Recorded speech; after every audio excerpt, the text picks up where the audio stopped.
Jesus, bub. Can't you see him concentrating here? You know, bub, long-distance relationships can be difficult, especially when one of you is dead and the other's ignoring you for 30 years. We have a definite psychic connection. And I'll tell you something, she definitely saw me that last time. I felt a little tingle. This movie feels like someone plugged all of Tim Burton's films into AI and said, hey, make Beetlejuice sequel.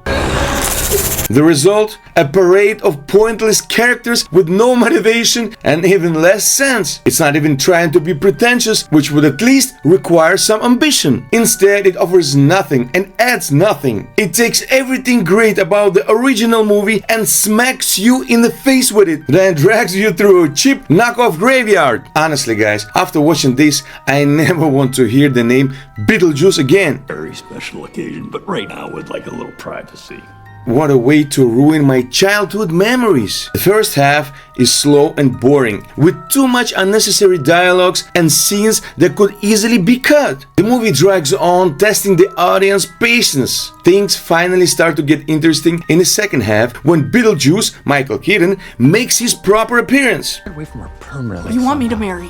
Thought you'd never ask. However, there's not nearly enough of his usual antics, and what is there feels underwhelming. It's almost like watching two separate movies mashed together. On top of that, the movie is crowded with too many characters and pointless storylines. It's already hard to keep track on the old characters, and then they add a bunch of new ones.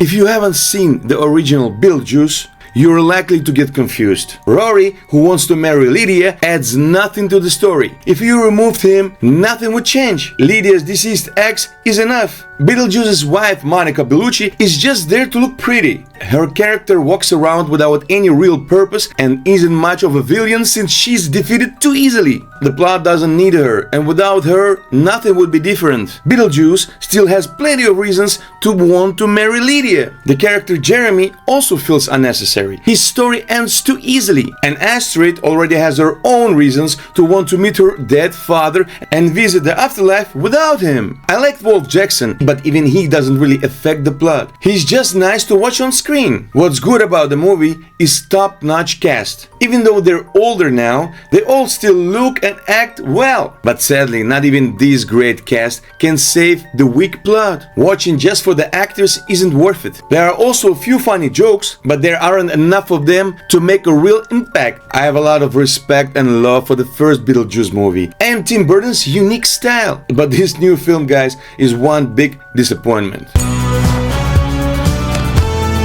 In conclusion, if you're new to the Beetlejuice universe and haven't seen the original movie, I wouldn't recommend this new version. You'll probably be disappointed. It's better to watch the 1988 classic. And for those long-time fans of the original, only watch this if you're a hardcore fan who just wants some nostalgia. Otherwise, stick to the classic and avoid ruining your good memories of your childhood. Thanks a lot for watching Beauty Popcorn. Like, subscribe, and see you in the next episode.